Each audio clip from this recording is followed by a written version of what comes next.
Okay, we are here with one of my good buddies, Imran Qureshi. He's a partner at Ogilvy. And listen, I don't want to just talk law with you. Right. What I originally wanted to do is have an 8-hour podcast with you, like a marathon podcast. I don't know who would listen to this, but I thought, I love picking your brain because you are the best storyteller. Your mind is full of amazing ideas and what I would call dangerous or disruptive ideas. And I want to unlock some of that today. And I kind of want to start with what's happening sort of on the ground floor right now. All the craziness, not only because of the pandemic, but because of BLM. Right. And, I feel like we are in a moment in time where the world is literally like imploding. Right. And I want to get your take on what does your mind look like in this new world? Look, I think so much is going on at once. It's really difficult to kind of unpackage and make sense of everything. There's a lot of uncertainty, a lot of confusion, and I'm the same. I'm still trying to kind of. You know what I'm afraid of? What? I want to get in this right away. Yeah. I know. I feel that obviously because of the pandemic, things have accelerated because of BLM, but I'm afraid that this whole movement, and it is super important, and it is obviously it's been devastating to see what's happened. I just feel that this might be just a moment, just a fleeting moment. Yeah, fleeting just moment. Like the news cycle is so quickly that next week, I don't know, they'll find aliens or something, and then lost it. What happened? BLM. What happened? Kobe Bryant. What happened? You know what I mean? It's just gonna leave us. Well, I mean, the fact that it's happened in 2020, it's certainly got a lot to compete with, right? In terms of people's attention. But I actually think that there's kind of a compound effect because of how crazy 2020 has been. The plane that went down in Iran, and then, Kobe Bryant's thing, and then, of course, the pandemic and Trump stuff day to day. That has created, I think, an appetite for people to kind of look around, search for answers. They're looking outside of the normal kind of day-to-day structures, the structures that we take for granted. When you wake up in the morning, you kind of have an idea of how your day is going to go, roughly speaking, right? You get ready, you go to school, go to work, you come back and, spend some time with the family, go to sleep, wake up, repeat. And there was a certain level of predictability in that. And when you have that architecture in place, and then you have things like, a videotaped incident of, police brutality, it's easier to kind of digest it, make sense of it. You begin to pull that story apart, examine it from different points of view. When you have a context where there's so much uncertainty already, and where the day-to-day structures are already in question, and then you go and you introduce something like this, where a blatant act of, I don't know how far you want to go. You want to call it, murder, a terrorist act, or whatever. I mean, it was torture, murder, where a grown man, is slowly dying in front of a bunch of people, and did not deserve that fate. When you experience something like that within the context where everything is questionable, then I think actually the opposite happens. I think people are not prepared to simply let it go. I think it becomes more difficult for them to digest it or make sense of it. People haven't been able to. Right. There has been a movement. Whether it's a fleeting moment, nobody knows for sure, and time will tell. I personally believe that this is transforming into a social moment of sorts. Its impact, its range, its consequences will be seen. But I think it is. I think it is a moment. Well, it is a moment, and obviously you want change that comes out of this. The problem is that this the issue of racism it's not a light switch, right? It is structural. It's systemic. It is ingrained in everyone's DNA, Right. and so it's not going to be a light switch. And I hope that this, really makes an impact. I feel sometimes that we're sitting here also as brown men in Canada. We also have lived a life comparatively to others with a little bit more privilege. I'm not saying that we haven't had our share of racism or our parents didn't have it, but people loop people of color and they put brown people in that and I think it's the same as the plight that our black brothers have faced when it's actually not the case. Like, we're worried about people like mistaking us for an IT technician and they're worried about getting shot in the street, right? Sure. It's very different. So are we at a spot of privilege? I don't think that's the right question to ask. Okay, I think because it's not a competition, and you don't have to have experienced something on the same level in order to be an ally, in order to participate in a movement or a cause or to believe in something. You don't have to have been a victim. In fact, I think if we can move beyond the narrative of victimhood and actually say that, this is not something that's important because if it's not dealt with, that person is a victim or that person is a victim, you're a victim, I'm a victim. I think that there is intrinsic good. I think there's a moral argument to kind of move away from systemic racism, to look at diversity, inclusion. And so, I'm not sure that's the right question to ask. We do have to, on a personal level, look at, the privileges that we enjoy and, leverage that we have in whether it's in our profession or in life. And we have to try to use that, I believe, for good and to assist those who may not have it.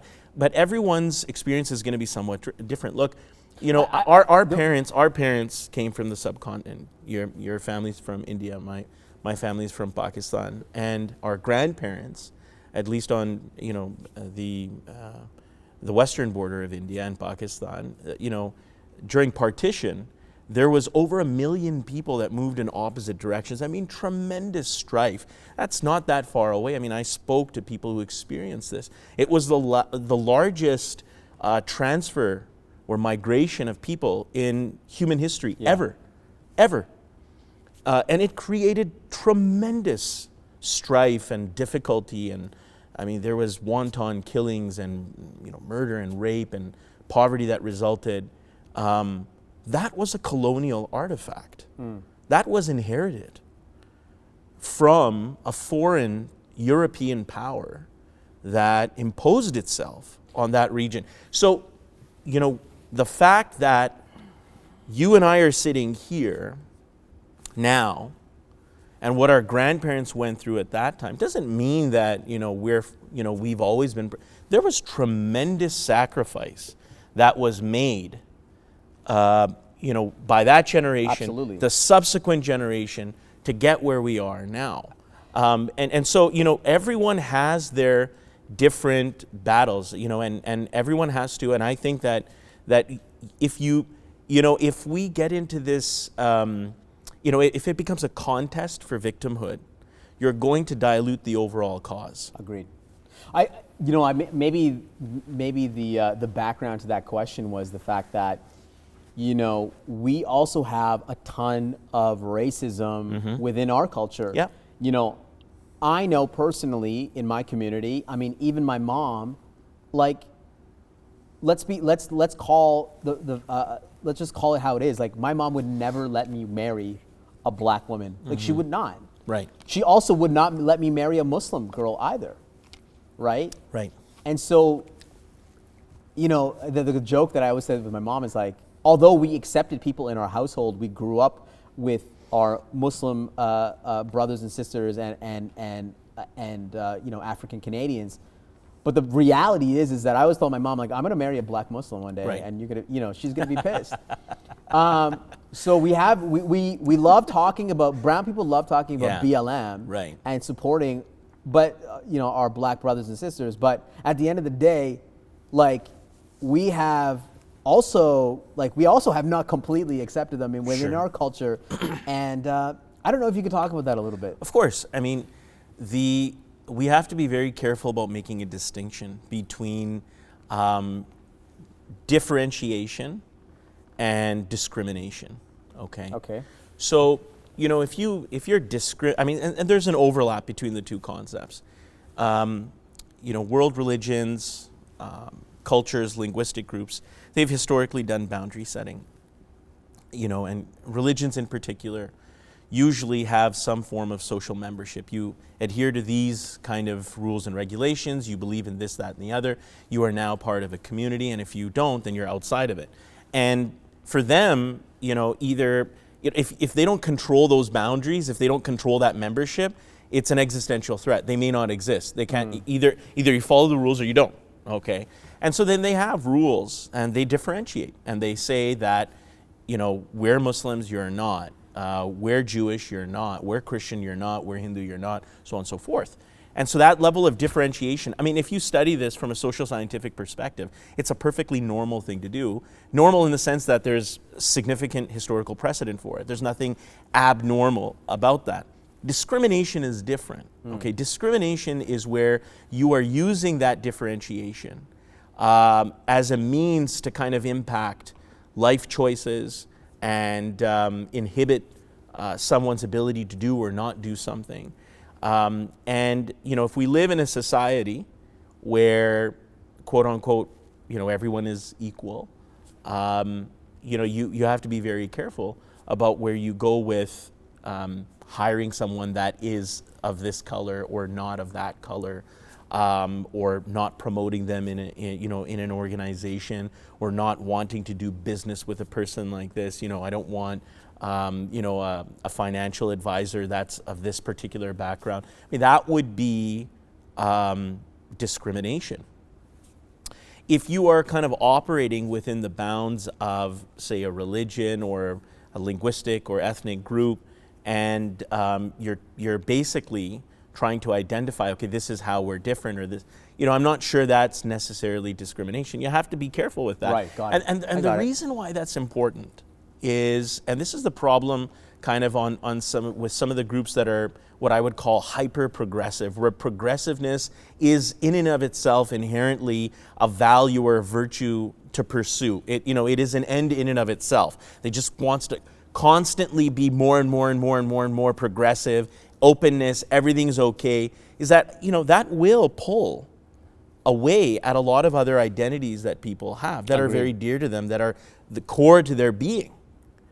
And so, and I would put our parents in that group. That's what you're going to say. The way you again, so I think our communities are guilty of not interacting enough, and not being exposed enough to different, community groups. However, we have to be sensitive and careful because they grew up in a different time in a different place.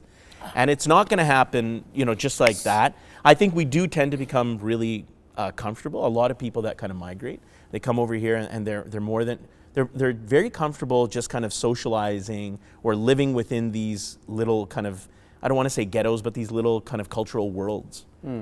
And it is important to break out of them. You're right, because then you begin to reinforce old stereotypes, which may be discriminatory as opposed to simply differentiating, right? So, you chatted about that group that is becoming a lot more progressive, more open. Yeah. I am a little bit worried about where the world is going with that particular group. Yes. Because I find that there's a very big majority of that group, and you can find them on Twitter.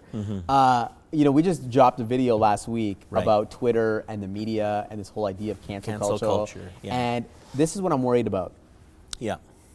And I see this all the time, whether people admit it or not. So Twitter, what they do, let me explain what they do. Let me explain the workflow. Right. Twitter takes a moment. They create some sort of moment. Their algorithm. I know picks what Twitter is, by the way. I'm just kidding. No, Twitter takes like a piece of news. Yeah. Maybe people are talking about it. Right.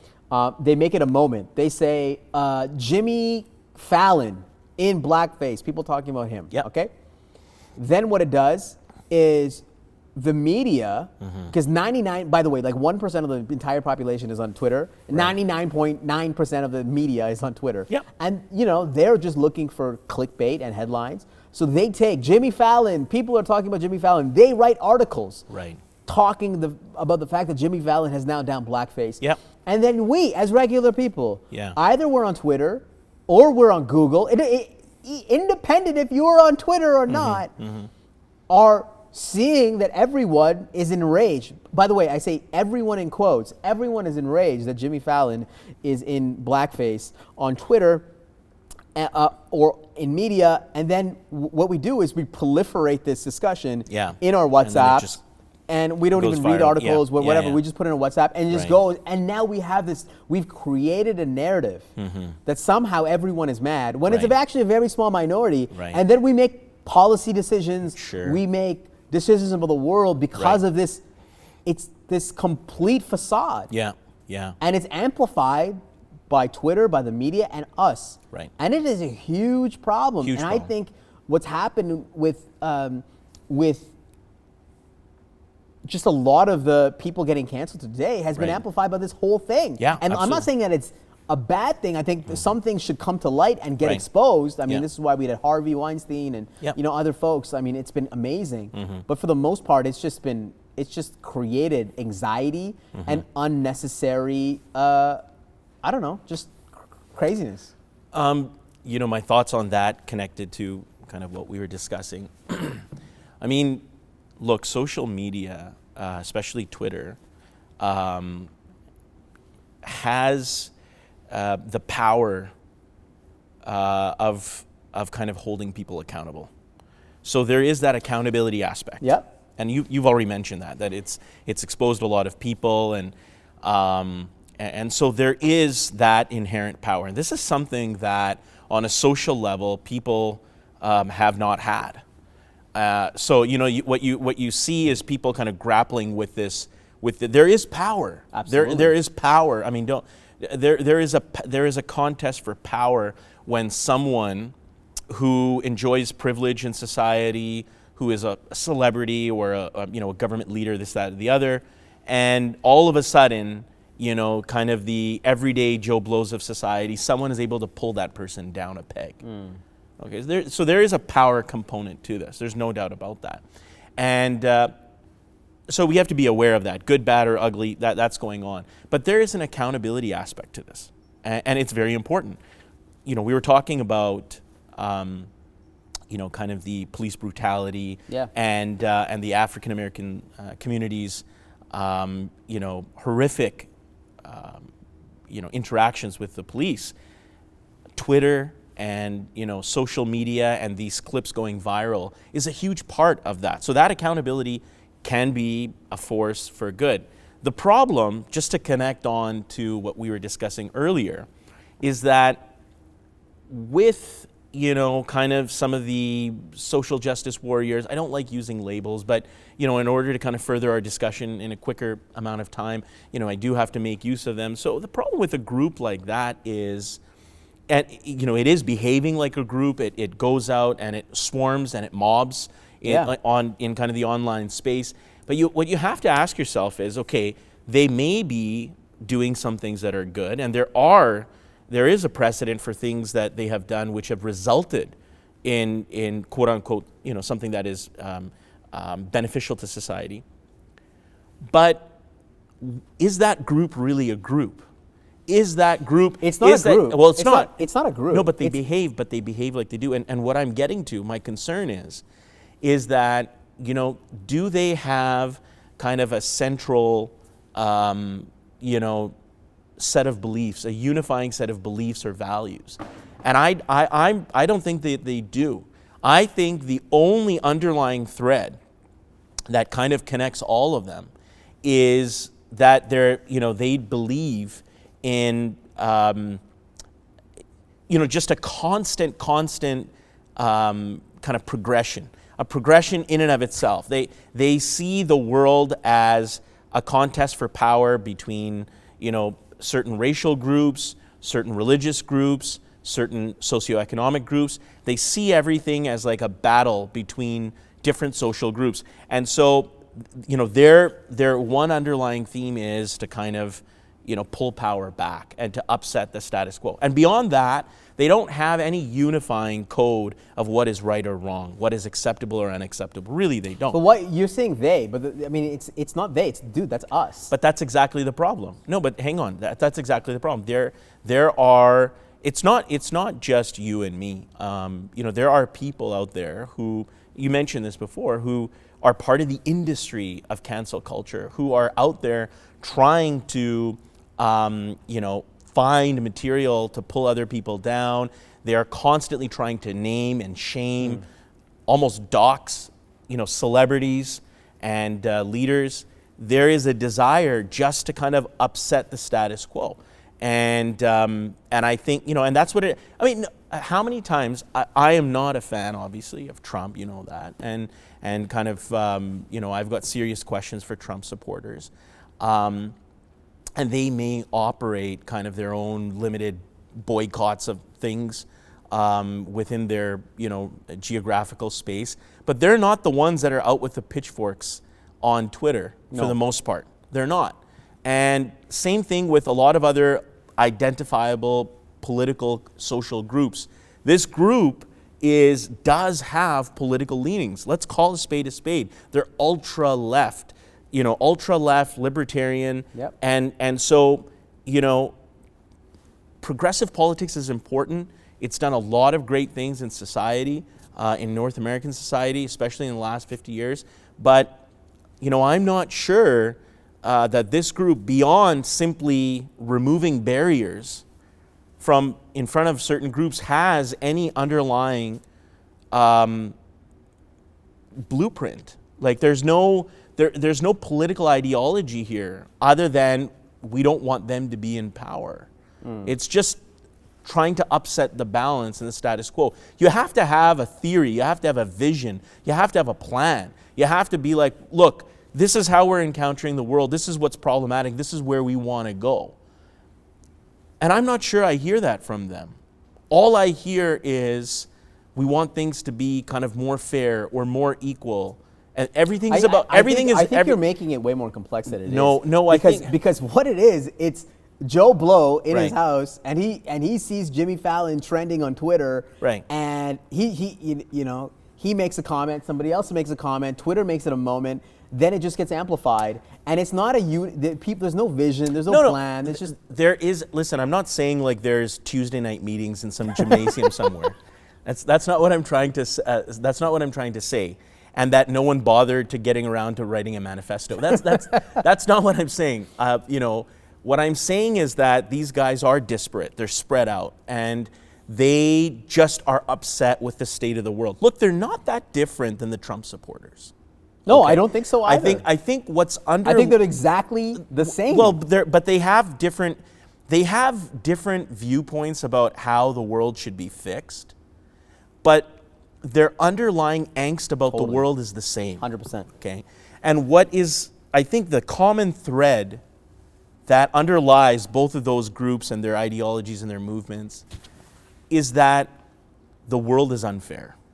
It's inherently predicated on this notion of fairness or unfairness. The world has gone by. It's left us behind. It's unfair.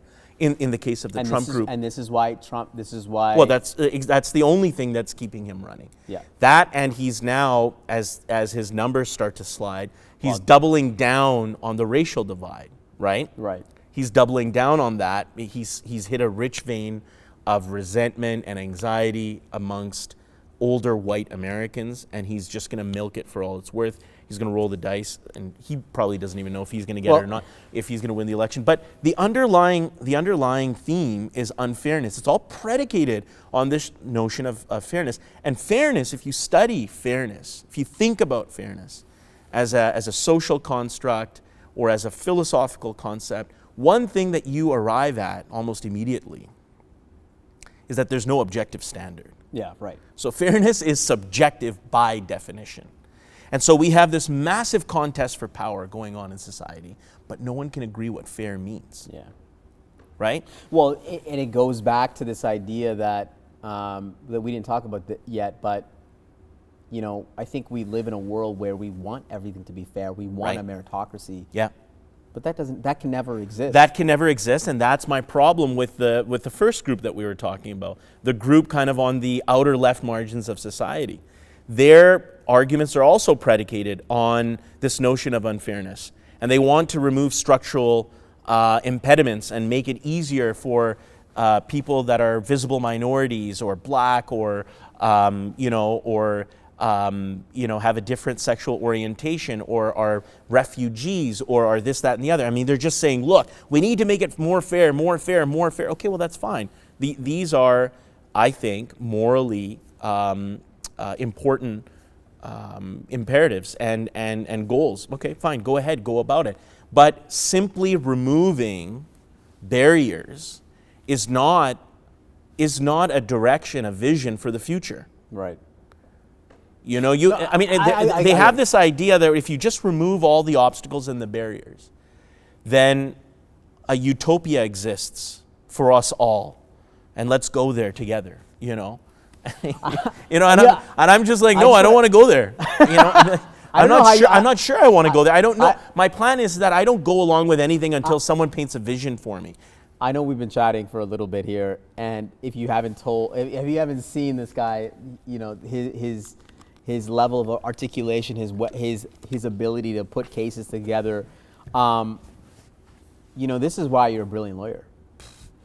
This is why you're an amazing debater. No, but it's interesting. Like, you know, you're a litigator, and to me, the litigation is an art. Yes. Right? It's this ability to be creative, the ability to solve problems, and actually the ability to influence and persuade and convince, you know, a group of people or a person that my position is correct. Right. And you have that gift.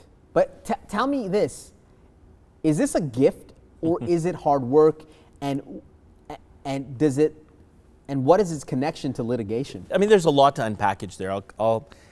What I'll start off by saying before I talk about myself, because I think that I'm kind of embarrassed that you're asking me to talk about the art of litigation like I'm an expert on it. I've been litigating for well over a decade. You know, I'm a litigation partner, but there are a lot of absolutely phenomenal professionals that I work with at the Alberta Bar, and a lot of people that I learn from that are both senior to me and junior to me. And it's something that the number one thing that I've learned about litigation is that it is a constant process of refinement.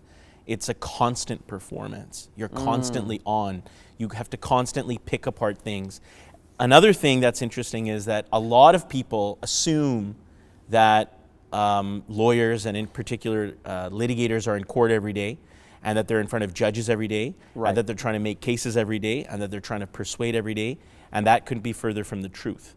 Most civil litigation lawyers like myself, so the lawyers that don't practice in criminal law, you know, we are probably in court a couple times a month, okay, as opposed to every day. And that's not to say that we don't have to use the art of persuasion and oral advocacy. It just means that we're using it in settings that people aren't familiar with.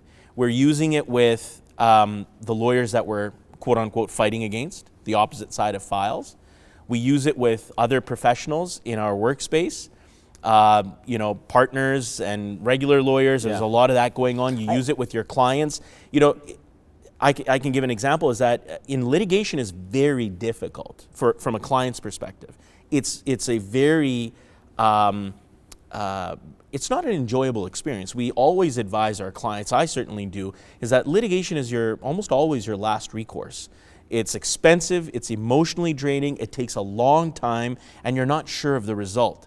I mean, those are when you start off a venture with those potential consequences, I think most people would agree that's not a safe bet. You wouldn't want to do that. But you sometimes, as a lawyer, realize better than the client, you know, what they're case is, what it means, and what its likelihood of success is. And sometimes you have to almost persuade them, and you have to work with them, help them understand. So there's a lot of those skills on other people. That's why I wanted to bring it up, because the skill set of a litigator, I think a lot of people, then when they go into law, they don't think of the creativity, the storytelling, the persuasion involved. Right. And there's so much of that built into it. Sure. Like it's so much of how people feel. Right. And that's the gray area. I know law is made up of all these textbooks of what's right and wrong. Right. But in between, there's Absolutely. just like 90% of it is just this gray space. Absolutely. Look, no one teaches you these things in law school. There is a foundation which is fundamental to understanding the law. That's the technical component. That's to be able to read the law, to make sense of the law, to be able to apply it to your client's case. And that part is your foundation. And that's kind of more, the bookish elements of it. But litigation in particular, and I'm talking about dealing with disputes, when you go to court, when you're dealing with what we call questioning or discoveries, in the States it's referred to as depositions, a lot of law is performance-based. It's something that you do, okay? I think the most, a good comparison is perhaps a lot of people go to medical school and they can become doctors, but not all can perform surgeries, okay? So being a surgeon is about, actually getting in there, doing something with it. That's technical, yeah. It is technical, but it's still not academic in the sense that you're not, just reading or writing an exam about it or giving an opinion to a client. In law, it's, not structuring things on paper. It's something that where you're going and you are trying to cross-examine a witness at trial. And you don't know. You have a rough idea of what they're going to say. You have an idea of what it is that you want them to say, but you don't know what they're going to say. And then you engage in that battle. It's a dance. It's a dance, and anything that comes out of their mouth is automatically evidence on the record. You're stuck with it. Wow. Okay, at trial. See, this is why I don't think I could ever be a lawyer, because that's the best part. That's the best part. And it's funny because I one of the things I do is I speak for a living, and we do presentations all the time. Right. And I dance, but I'd never be able to become a lawyer because I just know that I would just implicate myself right away. Well, I have no control. I think if you go in with the assumption that it can be scripted, then you will get knocked off course. Totally. But if you go in, I mean, it's like a boxing match. It's like a wrestling match or a fight. Yeah, but it's a wrestling match that. Let me. So I need to tell you this. There's a partner at my office who always quotes Mike Tyson. Okay. And he says everybody has a plan until they get punched in the face. Right. Okay. So in litigation, it's a boxing match. You can go in with your plan. You should have a plan. You should have some parameters of what you expect will happen. But there will be a punch in the face. Totally. A witness will say something that you weren't expecting, and that's when the dance begins. Yeah. Anyone can get up and read from a piece of paper. Okay. That's when the dance begins. Now you're analyzing, what do I need to prove? What do I need to disprove? I need to get this, and you're acting, you have an obligation to your client ethically to zealously pursue their case. I love it. Okay. So that's kind of the art. And how can people apply that? I think being in court and when being able to respond to something with facts and doing that right away, I think is a skill that everybody should learn. Yeah. How do you teach that? Can't. What? You can't teach it in the sense like in a classroom. You have to practice it. You have to refine it. You have to. Well, it is improv, but it is. I want to get better at that. Right. I want to be able to. And I do this and I get this all the time. I get a Q&A. Right. And my mind is just going I'm going back to my experiences. I'm trying to pull examples. My mind just becomes like this jungle gym. I'm trying to pull everything. And would it be too philosophical for me to be able to say that it's not teachable but it's learnable? So you can teach the parameters You can teach what it will take. Whether the student takes it and learns it is up to the student. It's not up to the teacher. It's learnable. I feel like you're Bruce Lee right now. I know it's learnable. Right. It's learnable. It's absolutely learnable. It's not something you're born with, but it's also not something that I can guarantee. I can be like, I'm going to teach you this. I can't. I can tell you about it. I can share with you. But it's about practice. It's about putting in the reps. It's about putting the reps. It's about the practice, perfection over time, and what I said earlier, which is constantly learning. I'm nowhere near. The full disclaimer to anyone that's watching, I'm nowhere near kind of the full and finished product. I think I'm very good at what I do, but I'm constantly learning. I'm very lucky that I work alongside and against partners and lawyers that are better than me so that I keep learning. And that's what it's about. You just have to, every time you go in, when I started... I'll just tell you right now, I don't want to go into anything with you because I'm going to get my ass handed to me. No, I'm just saying, when I started litigation, I was immediately fascinated by it. I was like, well, this is it. I was so amazed at the importance of the profession because I'm like, it kind of holds everyone else accountable. Yeah. If a doctor doesn't do his job, where do people go? They go to a lawyer. If an accountant doesn't, if an engineer doesn't, if a bridge falls down, it is kind of, the buck stops with the courts. So even if policy or legislation is impinging on our kind of charter freedoms, where do people go? They go to the courts. It holds everything accountable. So there was an awesome sense of power and importance with it, but it was also equally scary for me, especially seeing what other lawyers were doing with witnesses. And I was like, how am I going to do that? And how do you prepare for this? And so I can tell you, when I started, it was the most daunting aspect of it. Now I actually look forward to questioning and to going to court. Now it's the best part of my job. I feel the same way. When I started in management consulting, I would look at these partners and I'd be like, holy crap, I want to get to your level. I want to be able to dance, right? Right. And you watch people when you just start, absolutely, and you're at junior, and you watch people, and just see them dance. Like one of my partners, Dalibor Petrovic, just watching him in a boardroom, and then I'm like, oh man, I don't think I'll ever be able to get there.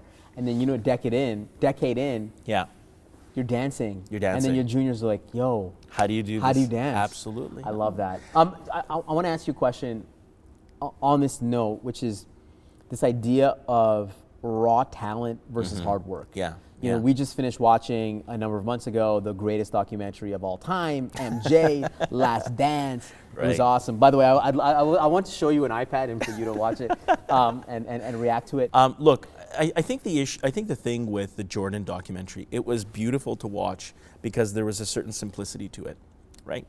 It's like 5 guys go onto a court and they battle it out against 5 other, guys, and he's born with certain kind of natural gifts and skills, and then he goes and you see him kind of come up and in his kind of high school and college years where he's doing well, but he's not kind of actualizing the full potential, and then something kind of clicks, and then he just goes absolutely, bonkers, and he becomes a machine, and he expects perfection from himself, from everyone around him. So it's a bit like watching kind of like the social experiment. But I always say sports are an imperfect analogy because the setting is very much controlled. It's literally game. It's totally. It's game theory. Totally. If you look at the world through the lens of game theory.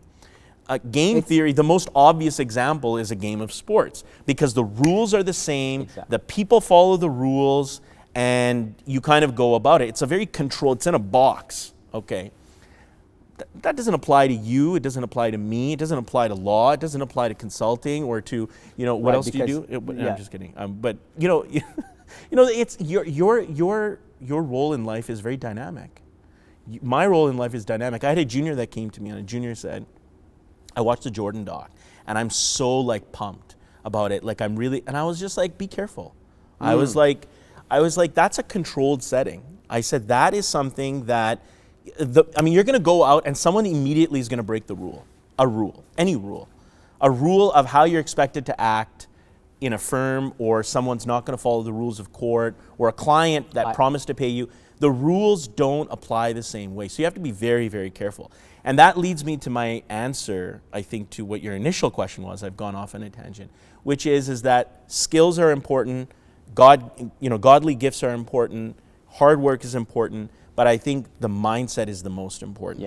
There has to be this mindset for success, for continuous learning. Can I just go back to this idea of, I love this analogy that sports is a controlled field. You know the rules, there are set parameters, but isn't life like that too? Like there are certain rules, there are certain parameters. To me, this is why I love disruption, is because it's people that actually break the rules. It's people that don't play the game the way that other people have played. This is why I actually love Steph Curry more than Michael Jordan. This is why I love Steph Curry more than LeBron James. The innovator, Because although Steph Curry is not the best player to ever touch a basketball, to me he's the most innovative because he changed how the game is played. Michael Jordan did not do that. LeBron James did not do that. Steph Curry did that. Because he literally created just through his shooting, changed the game of basketball. More people shoot three-pointers now than anybody else. Changed the game. I would say the same thing with Apple, Steve Jobs. Not the most valuable company in the world. It goes back and forth between Microsoft. May not change the world completely, but the iPhone, Steve Jobs, literally inspired so many people. It was a game changer. So let's use Steph as an example, though. Okay. Steph had to be at the game to change the game. Right? So he had to be good at a fundamental base level. He had to get to the NBA. He had to get to the game. And then he was like, screw the 3-point line. I'm gonna think about a 4-point line or whatever. Okay. You have to you have to be at the game to change the game. You can't, innovation doesn't happen in a vacuum. Steph Curry wasn't playing basketball out in like Oakland or whatever, and is just like, what? I'm just gonna change this game. So my point, this is important. Do you have to be at the game? Of course you have to be at the game. Okay, let me give you another example. Let me give you another example. No. Don't run away from your own example. Don't run away from your own example. Steve Jobs had to be at Apple. He had to be who he was. He had to go through the Macs and all the other products in order for the iPhone. You got to be very careful. Innovation and rule disruption is not always the be all and the end all. It works in concert and in symphony with the rules. It's a very, Can I just budget? You're the expert. You're the expert on innovation. You do have people that, I love the analogy of you have to be at the game. But at the same time, you see people that are not at the game. They are never in the arena. And they come from out of nowhere and they come into the game. You look at all the things that, for example, Elon has done, jumping into SpaceX or Tesla. He wasn't in the game. Yes, he was. He didn't know anything about cars or space. You're completely, you're completely ignoring his first venture. His first venture, PayPal. He made a ton of money. He would have never gotten. He would have never had the platform with Tesla or some of them if he had not been a multi-millionaire. He's in the game of entrepreneurship and the game of innovation, but he's not in the game of energy and transportation. He's not at the game of he's taking all these things that he has from other industries and he's applying it to a new industry. Which is great. That's not being at the game. Yeah, but it's also not starting from zero. So what I'm trying to do, I'm not actually totally disagreeing with you. I'm saying that, all I'm saying is that there is a base level, a foundational level that of kind of, rule abiding or rule following that you have to do. You can't just come in and be like, screw it, script is canceled. Get off the camera, start playing the piano. Let's switch spots. That's what we tried to do. My point is that innovation at its best, at its core, and you're the expert. I'm hypothesizing here, but there is ironically some element necessarily of rule following. You just have to find the rules that require change. You have to know what they are. I'll give you an example from MySpace. Okay, I can't come in and be like, you know what? I don't like the way you practice law, and be like, judge, let's meet outside in the parking lot. It's not. They're going to be. Yeah. What are you talking about? But if I practice it enough, and if I'm good at it, and if I have an audience, and if I have credibility, and if I have expertise and understanding, I can begin to examine some of the rules, and be like, this can change. We can make this better. We can, and that's what Steph Curry did. That's what Steve Jobs did. That's what Elon Musk did. These guys didn't come in. They are daydreamers. They're dreamers. They have visions. Yeah. But they were single-minded enough to first build a platform, and then they started dreaming. And they're like, now I'm going to change the world. I really do believe that it's a much more symbiotic process. It's not necessarily they just came out and said, you know, they were hugely transformative or charismatic. I would say that, you know, on that note, I think I would term it as secrets. You know, there are secrets in business, there are secrets in life that are just waiting to be discovered. Right. And so for example, what Steph Curry did is he was able to discover that I can just step back from this line and just start draining threes. Just draining threes. Right. And literally, you know, this will be my paradise back here. Yeah. And it's I guess it's in the game. Right. It's in the rules of the game. Right. But it's just a secret that's waiting to be sort of discovered. And I think that's why you're seeing, I agree with that idea of kind of secrets and discoverability. And I think that's why you see the bulk of innovation take place in spaces which are still relatively new by historical standards, and kind of, you know, the digital and kind of... well, it's a new space, so it's white space. But I think it's white where space. the biggest opportunities are is taking the industries that have been fundamentally unchallenged or ignored or for a forgotten, while, and then, you know, challenge those beliefs. Listen, we've had a lot of fun today. Okay. We've debated, we've gone back and forth. Man, this was a lot of fun. It was great. And I enjoyed it. I hope to have you on. I don't know what this is. I don't know where this is going to go, to be honest with you. I don't have a regular podcast, but I just wanted to talk with you and just you know, take a portion of your brain. It's what we do anyways. It's what we do anyways. So it's all good. So thank you so much. My pleasure. Thank you for having me.